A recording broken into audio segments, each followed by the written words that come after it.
తెలంగాణ మాజీ ముఖ్యమంత్రి బీఆర్ఎస్ అధినేత కేసీఆర్ గారి కుమార్తె కవిత గారు తన సొంత పార్టీ పేరును ప్రకటించారు. టీఆర్ఎస్ అని పేరు వచ్చేలాగా తన పార్టీ పేరును తెలంగాణ రాష్ట్ర సేన అని ఆమె ప్రకటించారు.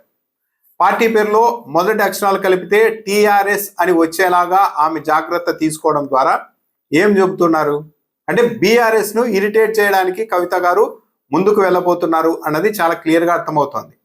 తానంటూ సొంతంగా సొంత ఆలోచనలతో కాకుండా కేవలం తనను పార్టీ నుంచి బయటకు పంపించారనో, పార్టీలో తనకు ప్రాధాన్యత ఇవ్వలేదనో, తన తండ్రి పార్టీ మీదే ఆమె కక్ష సాధింపులో భాగంగానే ఈ పేరు ఎంపిక చేసుకున్నారు అన్న అభిప్రాయానికి అవకాశం ఏర్పడుతుంది. ఎందుకంటే కొద్ది రోజుల క్రితమే కేటీఆర్ గారు ఒక ప్రకటన చేశారు. ప్రస్తుతం బీఆర్ఎస్ పేరుని తిరిగి టీఆర్ఎస్ గా మార్చే ఆలోచన కూడా ఉంది అని చెప్పారు. బీఆర్ఎస్ నాయకత్వం ఆ ఆలోచనలో ఉండగానే కవిత గారు తన పార్టీ పేరును తెలంగాణ రాష్ట్ర సేన టీఆర్ఎస్ అని ప్రకటించడం ద్వారా బీఆర్ఎస్ మళ్ళీ తిరిగి టీఆర్ఎస్ గా మారే అవకాశం లేకుండా అడ్డుకునే ప్రయత్నం చేశారా? పార్టీలో తనకు సరైన ప్రాధాన్యత ఇవ్వని తన తండ్రిని, తన అన్నని ఇరిటేట్ చేయడానికే ఆమె ఈ ప్రణాళిక రచించుకున్నారా అన్న అభిప్రాయం కూడా కలుగుతోంది. కవిత గారు కూడా అచ్చం షర్మిలా గారి దారిలోనే పయనిస్తున్నారా అన్న అభిప్రాయం కూడా కలుగుతోంది. తెలుగుదేశం పార్టీ మీడియా తెలంగాణలో రేవంత్ రెడ్డి గారికి అనుకూలమని పేరుండే మీడియా సంస్థలు కవిత గారికి సంబంధించి, ఆమె రాజకీయ ప్రయాణానికి సంబంధించి, కార్యక్రమాలకు సంబంధించి అప్డేట్ అన్నది వరుసపెట్టి ఇస్తున్నాయి. ఎందుకు ఆమెకి ఇంత ప్రాధాన్యత ఇస్తోంది ఈ మీడియా? తెలుగుదేశం పార్టీకి అనుకూలమని పేరున్న మీడియా సంస్థలు గతంలో చాలా మంది మీద ఇలాంటి ప్రయోగాలే చేశారు. చాలా మంది నాయకుల్ని వాళ్ళ పార్టీల్లో మంచి పొజిషన్ లో ఉన్నప్పుడు వాళ్ళని రెచ్చగొట్టి మీరు బయటకు వచ్చి పార్టీలు పెడితే మీరు ఎక్కడికో వెళ్ళిపోతారు అంటూ చాలా మందిలో ఆశలు నూరిపోసి వాళ్ళు పార్టీ పెట్టే వరకు విపరీతంగా వాళ్ళకు ప్రచారం కల్పించి తీరా పార్టీ పెట్టిన తర్వాత వాళ్ళని అలా గాలి వదిలేసిన చరిత్ర కూడా ఒక వర్గం మీడియాకు తెలుగు రాష్ట్రాల్లో ఉంది. ఇప్పుడు సేమ్ కవిత గారి విషయంలో కూడా అదే జరుగుతుందా? యాక్చువల్లీ వైఎస్ షర్మిలా గారి పరిస్థితి ఇప్పటికే ఆ దశకు చేరి ఉండేది.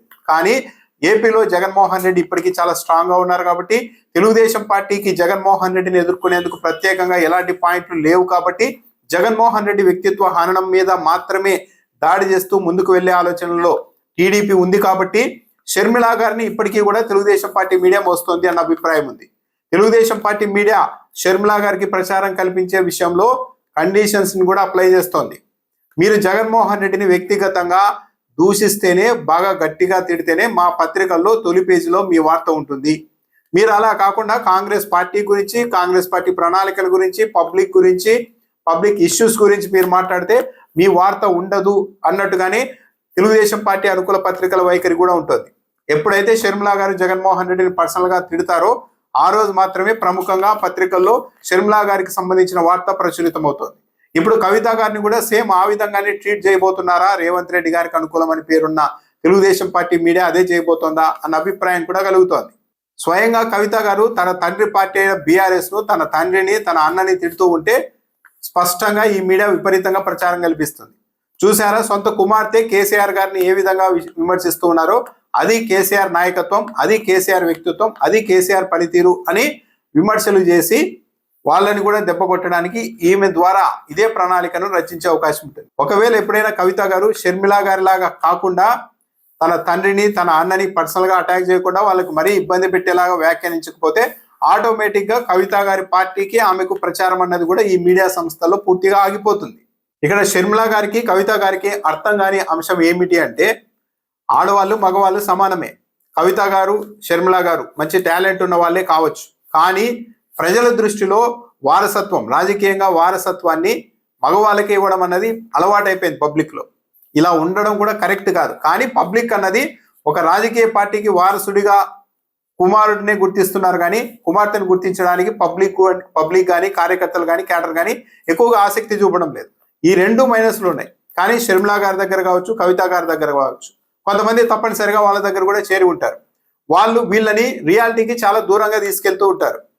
మేడం, మీరు వచ్చి బయట మాట్లాడితే మీ ముందు జగన్మోహన్ రెడ్డి ఎక్కడ నిలబడతారని షర్మిలా గారి దగ్గర, కవిత మేడం మీరు బయటకు వచ్చి ప్రచారానికి వస్తే మీ ముందు కేటీఆర్ గారు ఎక్కడ నిలబడతారు, కేసీఆర్ గారు కూడా తట్టుకోలేరు, మీలో అంత ప్రతిభా పాఠవాలు ఉన్నాయి, మీ వాగ్దాటి ఆ స్థాయిలో ఉంటుందని వీళ్ళని భ్రమింపజేసే ఒక బ్యాచ్ కూడా వాళ్ళ చుట్టూ చేరి ఉంటుంది.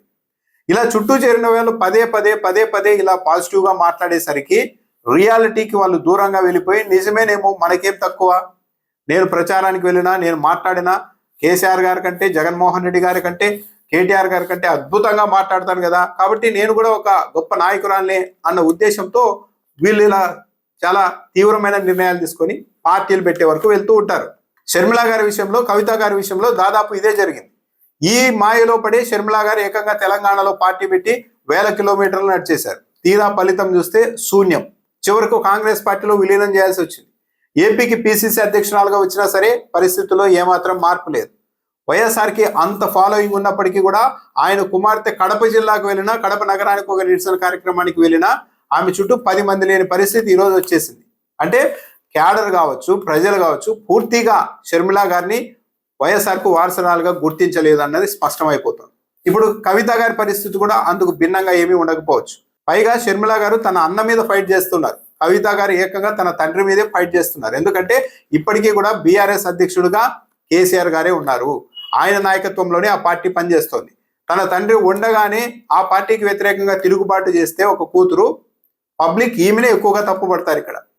సరే అన్న మీద అంటే ఓకే, రాజకీయంగా మీ మధ్య ఏదో గొడవలు ఉండి మీకు ప్రయారిటీ లేదని బయటకు వచ్చి అన్నం తిడుతున్నారంటే అర్థం చేసుకుంటారేమో, కానీ ఇంకా తండ్రి ఉండగానే తండ్రి మీదే తిరుగుబాటు చేసిన ఏ కూతుర్ని కూడా పబ్లిక్ యాక్సెప్ట్ చేయరు. అయితే కవిత గారు బీఆర్ఎస్ లో కొనసాగి ఉంటే ఎమ్మెల్సీ గానో, ఎంపీ గానో, ఎమ్మెల్యే గానో టికెట్ ఇవ్వడం, ఆమెను గెలిపించడం అన్నది పెద్ద ఇష్యూ కాదు పార్టీకి. కానీ నేను ఒకరి కింద, ఒకరి ఆదేశాల ప్రకారం ఒకరి టికెట్ ఇస్తే నేను ఇక్కడ ఉండాల్సిన అవసరం ఏమి ఉంటుంది అని కవిత గారు అనుకున్నారేమో, కానీ ఇప్పుడు ఆమె సొంతంగా నిర్ణయం తీసుకున్నారు. కానీ బీఆర్ఎస్ లో ఉంటే పోటీ చేసినప్పుడు ఎమ్మెల్యే గాను, ఎంపీ గాను గెలవడానికి అవకాశాలు ఉంటాయి. ఇప్పుడు సొంతంగా పార్టీ పెట్టుకున్న తర్వాత తాను పోటీ చేసే నియోజకవర్గంలో ఎమ్మెల్యేగా గెలవడం కూడా దాదాపు కవిత గారికి అసాధ్యం. మొత్తం మీద కవిత గారి ప్రభావం ఎలా ఉంటుందంటే సేమ్ షర్మిల గారి లాగే. షర్మిల గారు ఇక్కడ సమర్థవంతంగా తన అన్నని ఇరిటేట్ చేయగలుగుతున్నారు. రాజకీయంగా దెబ్బ కొట్టకపోయినప్పటికీ కూడా ఒక ఇరిటేషన్ సృష్టించి, ఒక లేనిపోని చర్చలన్నీ సృష్టించి తెలుగుదేశం పార్టీ మీడియాకు కంటెంట్ ఇవ్వడం వరకు వైఎస్ షర్మిల గారు విజయవంతం అవుతున్నారు. ఇప్పుడు సేమ్ కవిత గారి పరిస్థితి కూడా అలాగే ఉంటుంది. బీఆర్ఎస్ ను, కేసీఆర్ గారిని, కేటీఆర్ గారిని కవిత గారు తిడుతూ ఉన్నంతసేపు ఆమెకు మీడియాలో ప్రచారం ఉంటుంది. ఆమెంటూ ఉనికిలో ఉన్నారు అన్నది పబ్లిక్ కి తెలుస్తూ ఉంటుంది. ఒకవేళ ఆమె అలా తన తండ్రిని, తన అన్నని తిట్టడం, దూషించడం లాంటివి చేయకపోతే మాత్రం చాలా కొద్ది రోజుల్లోనే కవిత గారు ఎక్కడున్నారు అని ఆరాధించాల్సిన పరిస్థితులు కూడా వస్తాయి. కవిత గారు తాను చట్టసభల్లోనికి వెళ్ళాలి అని అనుకుంటే సొంతంగా వెళ్ళలేను అన్న అంశం త్వరలోనే కవిత గారికి కూడా అర్థమవుతుంది. అప్పుడు షర్మిల గారు లాగే ఏ జాతీయ పార్టీలోనికో కవిత గారు వెళ్తారా, లేకుంటే ఇంకా తన తండ్రి ఉన్నారు కాబట్టి మళ్ళీ బీఆర్ఎస్ వైపైనా వస్తారా? సొంతంగా ఆమె పార్టీని నిలబెట్టి నడిపించి ఏదో అద్భుతాలు సృష్టించి ఎన్నికల్ని, రాజకీయ ముఖ చిత్రాన్ని మొత్తం మార్పు చేసే పరిస్థితులు అయితే దాదాపు లేవు.